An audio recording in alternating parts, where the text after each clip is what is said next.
The day I walked into that courtroom, my hands trembled, not from fear, but from the storm of memories that had brought me there. Across the room she sat, elegant, smug, her lips curled in that same smile she once used to greet my husband behind my back. The mistress, the woman who thought she had won everything. She had already sold our house, emptied the accounts, and paraded around as the grieving widow. She thought she had erased me from his life completely, but what she didn't know was that love leaves traces far stronger than deceit. And that day, I held in my trembling hand the one thing that could change everything: the real will. It had been a long, cruel journey to reach that moment. My husband Daniel and I had been married for 22 years. We had built everything together: a small business, a home, a family. But life, as it often does, began to drift. He became distant, always busy, always distracted. I thought it was stress, work, age, anything but another woman. When I finally discovered the truth, it shattered something inside me. He had been seeing her for almost a year. Her name was Clara. She was younger, charming, and ambitious, everything I once was before life wore me down. When I confronted him, there were tears, apologies, promises, but forgiveness comes slowly, and sometimes it never fully comes at all. Just when I thought we were finding our way back, tragedy struck. Daniel suffered a heart attack and never woke up. The world fell silent around me. I buried him with shaking hands and an aching heart, thinking my grief was my own. But the day after the funeral, Clara showed up. She came dressed in black, holding a folded piece of paper, claiming to be his true love. I thought grief made me numb, but her words cut through that numbness like glass. "He promised me everything," she said coldly, "and I have proof." The proof was a will, or what looked like one. According to that paper, everything, our home, our business, our savings, had been left to her.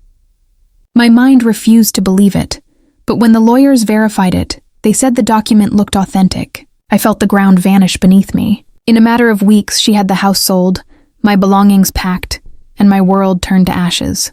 People whispered that I had lost everything, that the mistress had won. But what they didn't know was that my husband had once told me something. In one of his rare, honest moments, that would later become my salvation. "Never trust papers. Anna," he had said once during a late-night talk. "Trust what's locked in my desk." I didn't understand then, but after his death, those words kept haunting me. I went to his old office, a place I hadn't entered since the day he died. The smell of his cologne still lingered. I opened every drawer, every cabinet, until I found it, a small hidden compartment behind the lowest drawer. Inside, wrapped in an envelope yellowed by time, was a handwritten document, dated, signed, and notarized. It was his real will. My hands shook as I read it. The real will left everything to me and our daughter, Lily. It even included a note in his handwriting. "If anyone ever tries to take what is yours, show them this, because I never stopped loving you." I fell to my knees, tears streaming down my face. He had wronged me, yes, but this was his way of making it right. I knew then what I had to do, but the road to justice is not kind to those who walk it alone. When I took the will to my lawyer, he looked at me skeptically. "Do you realize what you're up against?" he said. "She has already claimed everything, and the court accepted her will as valid." But I refused to back down. I showed him the document, explained how I found it, and watched his expression change from doubt to awe. "If this is authentic," he whispered, "then she's in trouble." We had the will tested and verified by handwriting and document experts.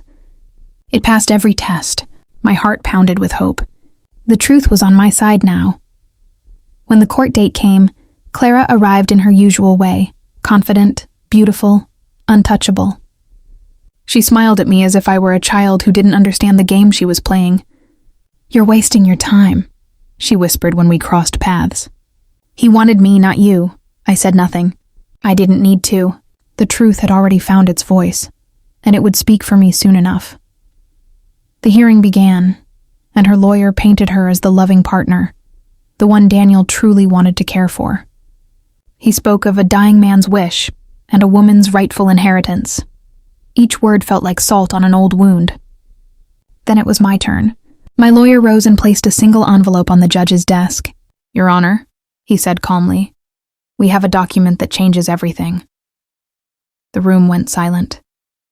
Clara's smile faltered for the first time. As the judge unfolded the will, the sound of paper seemed to echo louder than thunder. He read silently for a few moments, then lifted his gaze toward Clara. "Mrs. Anna Harper," he said, addressing me. "This appears to be your late husband's original, legally binding will."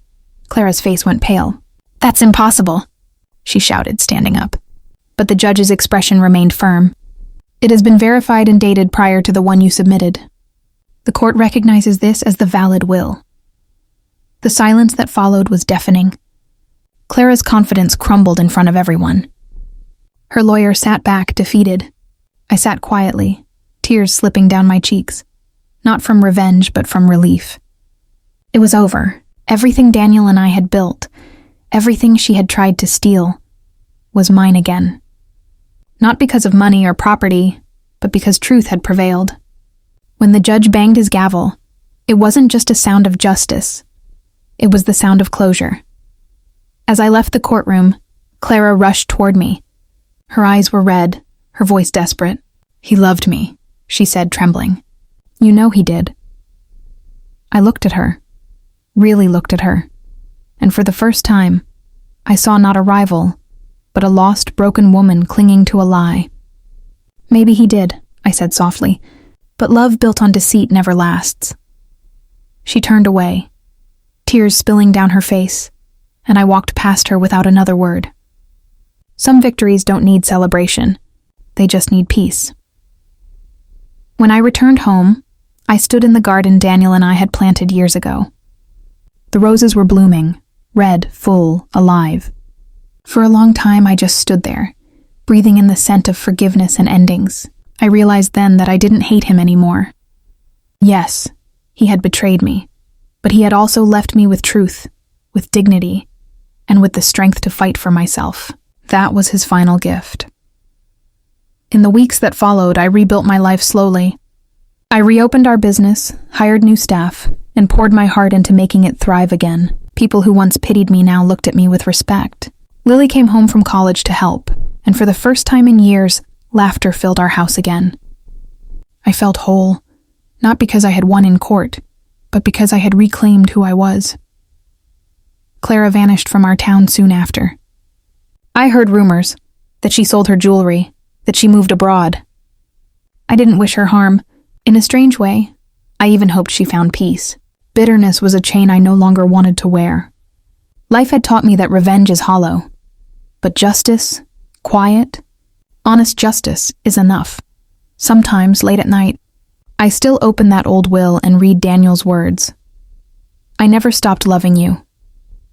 I don't know if they were true when he wrote them, but I choose to believe they were. Not because I want to rewrite the past, but because holding on to love, even in broken pieces, hurts less than holding on to hate. Years have passed since that day in court. I've grown older, wiser, calmer. I no longer see myself as the woman who was betrayed, but as the woman who survived, who fought for truth and found her worth again. The world can take away your comfort, your pride, your security, but it can never take away your integrity. And every time someone tells me, "You're so strong," I smile and think back to that moment in court, when I pulled out the real will and the truth finally spoke for itself. Strength, I've learned, isn't about fighting loudly. Sometimes it's about standing quietly with what's right and letting truth do the talking.